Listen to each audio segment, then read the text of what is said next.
Sejam muito bem-vindos, sejam muito bem-vindas a mais um aulão semanal. Essa é a nossa aula de número 14 e nessa aula a gente vai falar sobre aeróbico e musculação. É um tema bem recorrente, muita gente me pergunta, se o aeróbico interfere na musculação, o que interfere. Então eu vou passar de maneira geral aqui para vocês e já dando algumas dicas práticas, inclusive no final da aula, para que vocês possam aplicar isso na vida de vocês, para que vocês possam entender um pouco mais sobre o funcionamento dessa interferência ou não interferência, mas sim de algo complementar aí dentro do seu treinamento, beleza? Essa imagem é a imagem das adaptações de cada treinamento. Então vamos entender, antes de falar, tal treinamento interfere no outro, tal treinamento é melhor para emagrecer, tal treinamento é melhor... Não, calma. Vamos entender primeiro quais são as adaptações de cada tipo de treino, para que a gente possa entender onde ele pode interferir e onde ele pode ajudar. Então, primeiro ponto, existem, de maneira geral aqui, vocês estão vendo tudo em inglês, mas vou dar uma explicada básica em tudo isso, não vou passar ponto por ponto, tá? Mas ele tem, de um lado esquerdo, as adaptações neuromusculares. Neuro, que vem dessa parte, as adaptações neurais. E você tem as adaptações metabólicas. Vamos supor que você foi lá e fez um treino. E aí, nesse treino, você fez um treino de musculação, pegou e colocou alguns eletrodos ali no seu músculo, fez um movimento muscular, e aí quando você fez um movimento muscular aqui, você viu que o sinal da contração do músculo ela foi maior em um grupo do que o outro. Então você percebeu que como adaptação aguda, naquele treino você teve uma maior ativação muscular naquele grupo que fez, por exemplo, vou dar um exemplo aqui, um grupo que fez até a falha e um grupo que fez só 2 repetições ali, com uma carga leve. Então você percebeu uma diferença que é aguda. Uma outra adaptação aguda. O aumento de hormônios anabólicos pós-treinamento. Isso é uma adaptação aguda. Então, você logo após o treino, você vê que teve um aumento desses hormônios. Esses hormônios interferem na hipertrofia? Não. Mas hoje na aula não é sobre isso. Quem sabe futuramente eu faço uma aula sobre isso também. Bom, isso é uma adaptação aguda. E o que é uma adaptação crônica? É uma adaptação que ela vai demorar mais tempo, como, por exemplo, uma hipertrofia muscular. Não é uma sessão de treinamento que você já vai ter hipertrofia. Não. É uma, entre aspas, somatória de sessões que vai acabar gerando essa hipertrofia. E por que eu coloco entre aspas? Porque não acontece de maneira linear. Não é assim, beleza, então eu estou treinando, então eu vou aumentar cada vez mais, sempre. Não é linear esse aumento, essa hipertrofia não é linear. Você não vai crescer assim e vai continuar crescendo exponencialmente sua hipertrofia. Não acontece assim. Então, isso são as diferenças básicas de adaptação aguda e da adaptação crônica. Beleza? Eu queria deixar isso bem claro. Como adaptações neuromusculares, nós temos no treinamento aeróbico, a gente tem o aumento da força muscular. A potência muscular, não tanto. A endurance muscular, a estamina, mais ou menos. O tamanho da fibra muscular também não aumenta. Então, antes de eu entrar nas adaptações metabólicas, vamos falar do treinamento de musculação e vamos fazer a comparação entre eles. A força muscular, treinamento de força. Em comparação ao aeróbico, ele aumentou 3. E o aeróbico aumentou 1 só. Em potência muscular, ele aumentou 3. E aqui, no aeróbico, não aumentou. Em endurance muscular, a estamina, ele aumentou 3. E o aeróbico não aumentou. E o tamanho da fibra? O tamanho da fibra também aumenta na musculação. E aqui não. Então, vocês podem ver que se a gente for pensar em adaptações neuromusculares, tanto neurais quanto adaptações musculares, quem tem muita vantagem? A musculação. E agora, as adaptações metabólicas. Bom, adaptações metabólicas sensibilidade à insulina, isso é muito importante. Por quê? O nosso organismo, ele, principalmente quem tem mais gordura corporal, eles têm uma resistência à insulina maior. E o que a insulina faz? A insulina, ela é produzida pelo nosso pâncreas, né? Assim como o glucagon, e ela vai retirar a glicose que está no sangue e vai levar lá para o músculo. Só que imagina uma pessoa obesa ou uma pessoa sedentária, não precisa necessariamente ser obesa, mas uma pessoa sedentária, em que, bom, você quer levar glicose para o músculo. Mas por que você quer levar glicose para o músculo? Porque ela vai servir de energia. Só que se você não está precisando de energia, porque você não está gastando energia, o que acontece? Essa glicose acaba ficando no sangue. E aí a insulina acaba não conseguindo colocar essa glicose lá no músculo. Isso acaba gerando um problema gigantesco, porque pode causar, além de quadros inflamatórios, pode causar também diabetes tipo 2, uma série de problemas aí. Mas a sensibilidade, nosso organismo ser sensível à insulina, é muito bom e muito importante.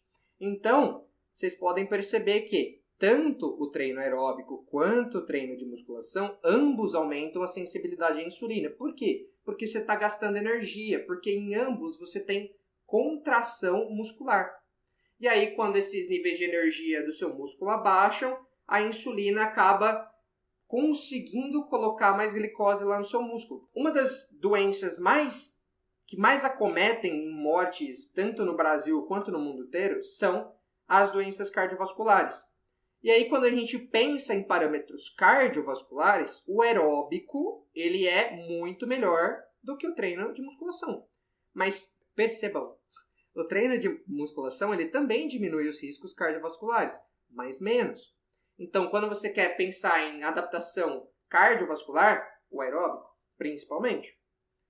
Legal. E redução de percentual de gordura aqui, ó. Redução de percentual de gordura, ambos diminuem. Ambos diminuem. E aumento de massa magra. O aeróbico, treinamento aeróbico, não tanto, né?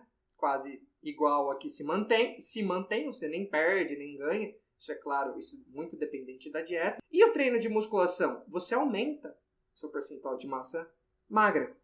Lembrando, massa magra não é pura e simplesmente massa muscular. Aqui é lean body mass. Então, é massa livre de gordura. Não é pura e simplesmente massa muscular, tá? E capacidade aeróbica. Quando a gente pensa em capacidade aeróbica e capacidade oxidativa, que é o quê?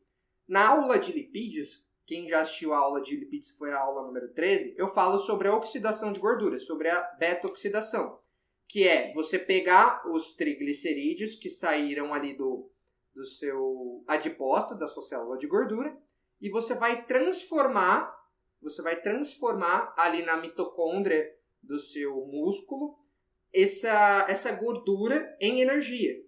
Isso é a oxidação, beleza? E aí o que acontece? O aeróbico, ele aumenta a capacidade oxidativa. Por quê? O treino aeróbico, ele tem adaptações na sua mitocôndria, ele aumenta o número de mitocôndrias, ele tem várias adaptações mitocondriais.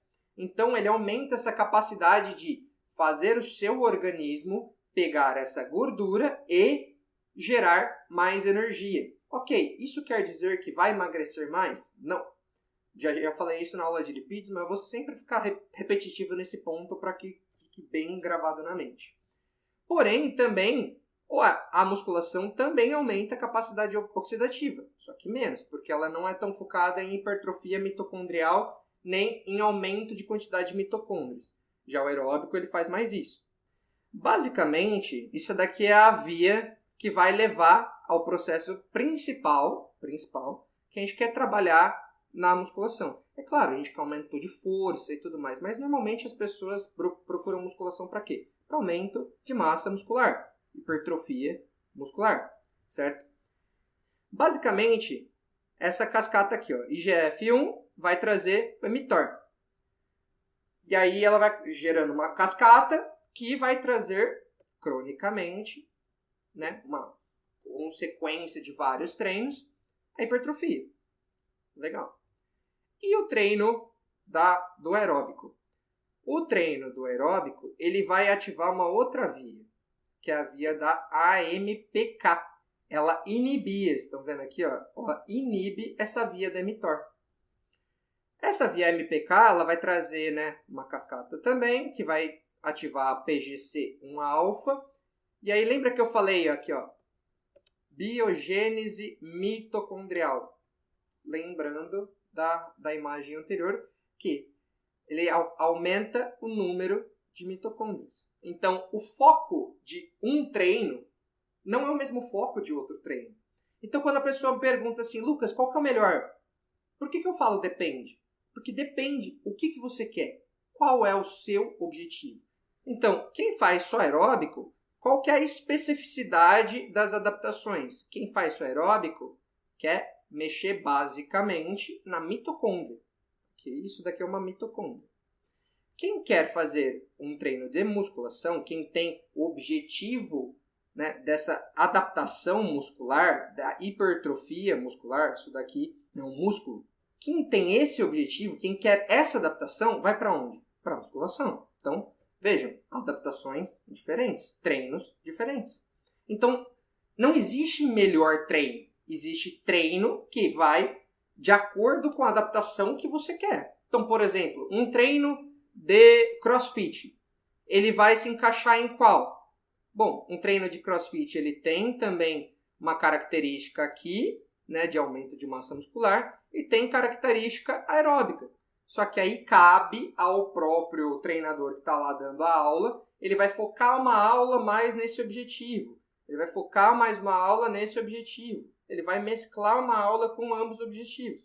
Só que agora, quando a gente pensa de maneira separada, a musculação ela tem o objetivo principal aqui dessas mudanças neuromusculares e o aeróbico principalmente nas mudanças mitocondriais.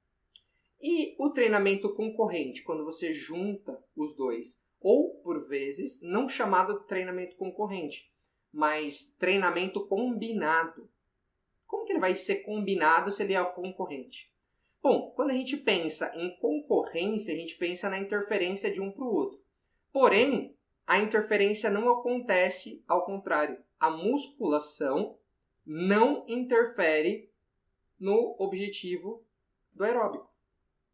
Por isso que eu falo muitas vezes para as pessoas, para os meus alunos, assim, bom, se você quer ter um objetivo também de aumentar essa parte de mitocôndria, você quer aumentar sua performance na corrida, faz musculação também. Só que aí a musculação sua não é focada pura e simplesmente em hipertrofia muscular. Ela vai ser focada principalmente na prevenção de lesões e tudo mais. Por quê? Aqui não interfere aqui. E também você aumentar a força, você aumentar a hipertrofia, vai ajudar, e principalmente potência, vai ajudar no treinamento aeróbico? Vai. Vai interferir? Da musculação pro aeróbico, não. A gente tem o treinamento de modo simples, né? O single mode training, o treinamento de um só, e o treinamento concorrente. Legal. Em dias ou semanas não tem diferença. Ou seja, você pode fazer ambos. Você é destreinado, então não vai ter um problema nenhum você utilizar tanto a musculação quanto a aeróbico. O que acontece em meses? Esse single mode training, que é o treino único, ele vai ter uma leve diferença e uma leve melhoria para quem está fazendo o treinamento único. As pessoas, elas não chegam e falam assim, eu quero ganhar massa muscular, mas eu quero perder gordura. Então, peraí, você quer dois objetivos que normalmente eles são opostos, principalmente em questão de alimentação. Mas a pessoa, ao mesmo tempo que ela quer ganhar massa muscular, ela quer baixar o percentual de gordura. Então, ela não quer pura e simplesmente fazer isso daqui, aumentar a massa muscular. Ela quer abaixar o percentual de gordura. Então, ela não tem um único objetivo específico. Aí, por isso, eu sempre também pergunto, qual que é o seu objetivo principal? E é claro, além do que eu pergunto para o aluno, eu analiso dentro da avaliação qual que é o objetivo que a pessoa está mais precisando naquele momento. Se a pessoa ela tem um percentual de massa muscular muito baixo, mas ela também tem um percentual de massa muscular, de gordura muito alto, a gente tem que analisar através da avaliação, tanto eu quanto a nutricionista, para ver por onde que a gente vai começar. Aonde que normalmente eu começo com mulheres? Em redução de perda de gordura, na maioria delas. Porque a maioria das alunas que chegam para mim, elas não querem hipertrofiar, querem ficar gigante, querem ir lá competir. Não, elas querem perder barriga, querem perder a grossura do braço. Isso é redução de gordura. Querem aumentar massa muscular? Sim, sim. Ao longo da nossa periodização, a gente vai trabalhando, tanto eu quanto o nutricionista, para aumentar a massa muscular ou abaixar o percentual de gordura. Agora, quando a pessoa chega com um objetivo específico, é melhor fazer o quê? Esse treino único. O que acontece em anos? Se a pessoa por anos faz o aeróbico mais a musculação, você vai ter um efeito de interferência muito maior. Então, por isso que é importante ter períodos. Você vai ter o período de ganho de massa muscular. Você vai ter o período de redução de percentual de gordura. Quando a gente pensa em redução de percentual de gordura, aí ele se torna um treino combinado. Por quê? Porque você tem tanto os benefícios da musculação, quanto os benefícios do aeróbico, e você tem o benefício de também ter um maior gasto de energia, porque você está usando os dois. E aí o que acontece? Os estudos mostram isso também, você emagrece mais. Você perde mais gordura, consegue manter mais massa muscular. O vermelho é o treino pura e simplesmente de força. O amarelo é pura e simplesmente o treino de endurance, que é o treino aeróbico. E o azul é o treino concorrente. Aqui, vocês talvez não consigam ler, é Lower Body Hypertrophy, que é a hipertrofia dos membros inferiores. Aqui, a força dos membros inferiores. Aqui, a potência dos membros inferiores. Aqui, o VO2 máximo, que é um parâmetro de consumo de oxigênio, que ele está muito relacionado à parte cardiorrespiratória. E aqui, redução de percentual de gordura, tá bom? Então, hipertrofia de membros inferiores. Quando a gente pensa em aumento de massa muscular de membros inferiores, o treino de musculação e o treino concorrente hipertrofiaram membros inferiores. Em comparação a quem fez só o aeróbico, muito mais. O treino de força, em comparação ao treino concorrente, ele teve uma tendência de aumento de hipertrofia para membros inferiores, mas ele não teve diferença significativa. Isso daqui a gente pode pensar o seguinte, bom, tem uma tendência, tá? Tem uma tendência de melhor para esse do que para esse. Só que não teve diferença significativa. Mas por quê? Porque a gente está pegando uma média de pessoas. Tem pessoas, e aí quando a gente pega para analisar resultado individual dentro de um estudo, tem pessoa que na média ela sobe, ela desce, tem pessoa que fazendo treino de musculação, ao invés de aumentar a massa muscular, ela perde massa muscular. Tem gente que faz um treino de musculação que em 3 meses, para outra pessoa que aumentou 20% de força e 5% de massa muscular, essa pessoa não aumentou absolutamente nada. Eu falo porque eu vi isso acontecer na prática. Teve um estudo que a gente fez que a pessoa passou 3 meses treinando. Era destreinado, ou seja, era para ganhar mais massa muscular, né? Porque destreinados normalmente ganham mais rápido, ganham massa muscular bem. Treinou exatamente igual às outras pessoas, a gente fez todas as avaliações, e o cara não aumentou. Nem força e nem hipertrofia. Em força também não teve diferença significativa, mas uma tendência aqui para quem fez somente força. Aqui já em potência teve uma diferença. Então, para quem quer treinar potência muscular, quem treina normalmente potência? Normalmente quem vai fazer... Quem faz saltos, quem faz algum esporte mais específico. É claro que isso, questão funcional, é muito importante. Idoso se beneficia muito de treinamento de potência. O treinamento de musculação em si também já aumenta a potência, porque esse daqui não foi um treino específico de potência. Porém, só esse treino aqui, em comparação à concorrente, foi melhor significativamente. Em questão de VO2 máximo, a musculação piorou. O aumento do consumo de oxigênio, que é o VO2 máximo aqui, ele está muito relacionado à saúde cardiovascular. Então, pessoas que têm um VO2 máximo maior têm um menor risco de doenças cardiovasculares. Em redução de percentual de gordura, vocês estão vendo? Não tem asterisco nenhum. Não teve diferença entre eles. Porém, houve uma maior tendência para quem fez o concorrente. Mas, de maneira significativa, nenhum. Por quê? O que emagrece?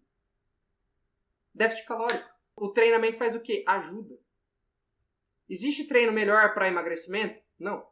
E aqui ele faz nessa meta-análise a comparação de 2 tipos de aeróbico. A corrida, de maneira concorrente, e a bike, de maneira concorrente. E, em azul aqui, a gente está vendo somente o treino de musculação. Tá? Então, hipertrofia de membros inferiores, força de membros inferiores, potência de membros inferiores, VO2 máximo e percentual de gordura. Beleza? Então, hipertrofia de membros inferiores. O que acontece? Esse daqui, ó, o de força, ele teve diferença significativa somente para esse grupo aqui, que é o grupo que fez o concorrente de corrida. Ou seja, quando você pensa em hipertrofia muscular, você fazer somente o treino de musculação ou você fazer o treino de musculação mais a corrida, interfere. Tem diferença. Você hipertrofia mais fazendo somente a musculação. Não houve diferença do treino concorrente de quem fez a musculação mais a bicicleta, tanto de quem fez a bicicleta mais a musculação, mais quem fez a corrida mais a musculação, e nem diferença dele para quem fez o treino de musculação somente. Ou seja, se você pensa em hipertrofia muscular, né, você vai pensar, ou nesse caso aqui, que é somente a musculação, mas eu quero ter também um aumento de gasto energético e ter a hipertrofia muscular também. Então, você pode vir talvez para esse caso aqui, em que você faz a bicicleta. Ela vai ter uma interferência um pouco menor. Você ainda vai hipertrofiar mais. Tá? Outro ponto. Força. Houve diferença também para quem fez força e para quem fez a corrida. E potência. Entre eles não teve diferença. Aqui, ó.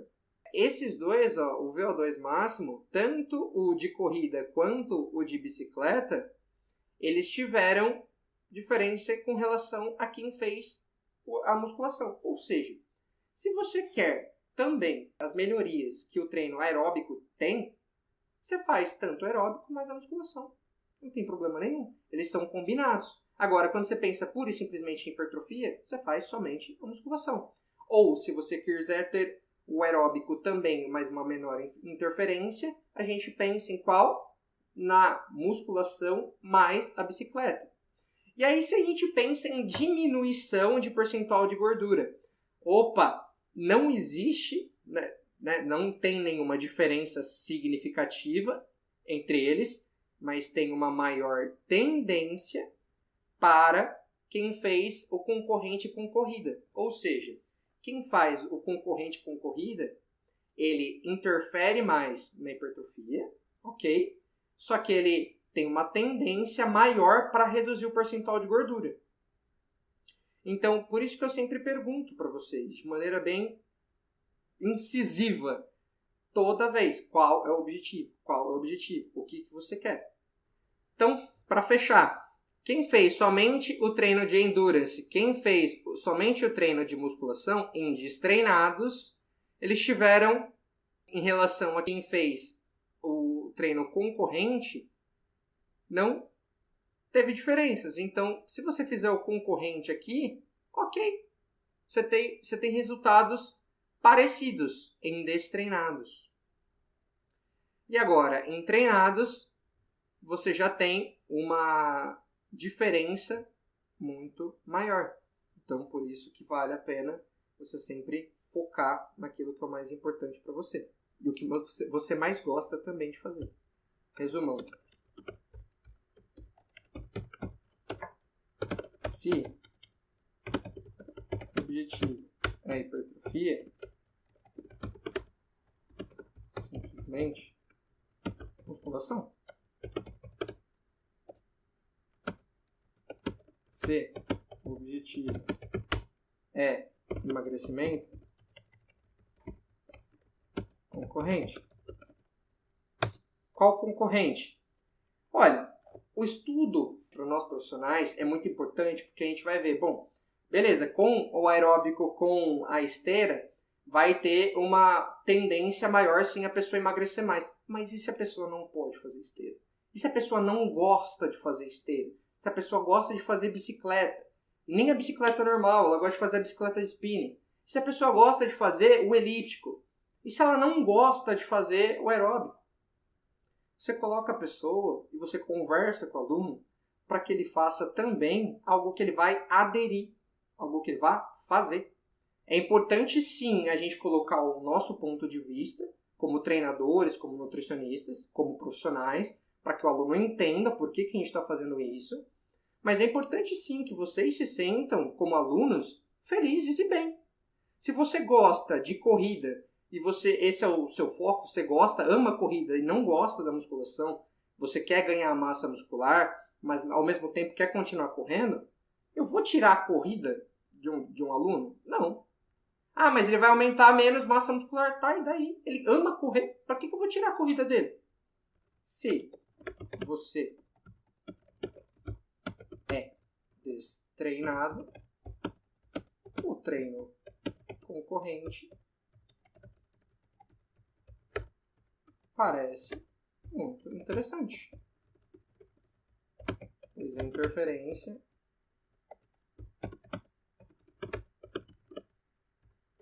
não parece haver interferência. Porém, após meses, anos, a interferência é maior. E aí, né, eu falo às vezes destreinados e pessoas, né, iniciantes, né, intermediários e tal. O que o Colégio Americano de Medicina do Esporte considera como iniciantes, intermediários e avançados? Iniciantes, ele considera de 0 a 6 meses de treino. Intermediário, ele considera de 6 meses a 12 meses. E avançado, eles consideram de 12 para cima. Aí já não existe, pelo menos até onde eu sei, uma divisão disso, tipo avançado 1, avançado 2, mas é óbvio que quando eu for, por exemplo, prescrever um treino para alguém que treina há 1 ano, é diferente de um treino que eu vou prescrever para alguém que faz 5 anos que treina. Há uma maior tendência de redução de gordura em musculação mais corrida. Mas lembrando, quando a gente pensa em emagrecimento, o foco é na alimentação. Então não adianta nada você fazer musculação mais corrida, que está mostrando que tem uma tendência maior lá, e você não está fazendo uma boa alimentação. Então todo mundo que me procura para fazer redução de percentual de gordura, para querer emagrecimento, o foco é onde? A alimentação. O treinamento ele ajuda em quê? Diminuir menos a quantidade de perda de massa muscular e manter os resultados, né? Tipo tonificação muscular e tudo mais, melhorias de saúde, outros parâmetros que vocês viram no começo da aula. Tá, aeróbico antes ou aeróbico depois? Seu foco é emagrecimento. Aeróbico antes ou aeróbico depois? Independente. Eu gosto de focar principalmente na musculação. Por quê? A gente vê que o treino de musculação não gera interferência no treino aeróbico, mas o aeróbico gera interferência na musculação. Então eu prefiro, para que haja uma menor interferência nesse sentido, da performance na hora do treino. Tá? Então eu penso primeiro a musculação, depois o aeróbico. Mas se houver a possibilidade, um treino mais separado ou em dias intercalados ou diferentes de aeróbico e de musculação. Tá? Então, por exemplo, a pessoa vai fazer musculação um dia, aeróbico no outro. Ou vai fazer musculação no horário e com 6 horas de diferença, mais ou menos, vai fazer o aeróbico.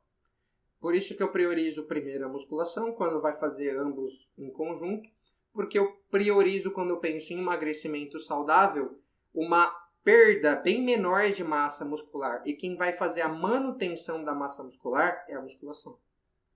Então, por isso que eu sempre gosto de prescrever primeiro a musculação para a maioria, ou para a maioria das pessoas que vieram me procurar até o momento.